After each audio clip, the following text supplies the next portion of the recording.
செய்யாமல் தான் இருந்து முடியுதா பாருங்கள். மனம் சொல்லுது இல்லையா, பிடித்ததை மனம் நாக்குக்கு ருசி, மனம் சொல்லுகிறதுல இதை சாப்பிடு. இப்போது ஆத்மா சொல்லணும், நான் சாப்பிட மாட்டேன். ட்ரை பண்ணி பாருங்கள். எது அதிகமாக விருப்பம் இருக்கிறது, ஒரு மாதம் சாப்பாடு சாப்பிடாதீங்க.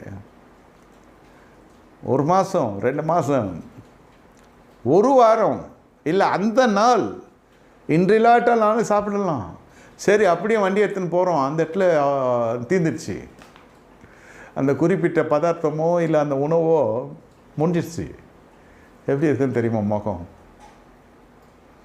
கூடுமான வரைக்கும் அவன்கிட்ட தர்க்கம் பண்ணுவோம், ஏன்னா இருக்கா பாரு, உள்ளே போய் பாரு, கேட்டியே இல்லையா, காலி ஆகிடுச்சின்னு தான் கொடுக்க போகிறேன், விற்க தானே வந்திருக்கேன் நான்.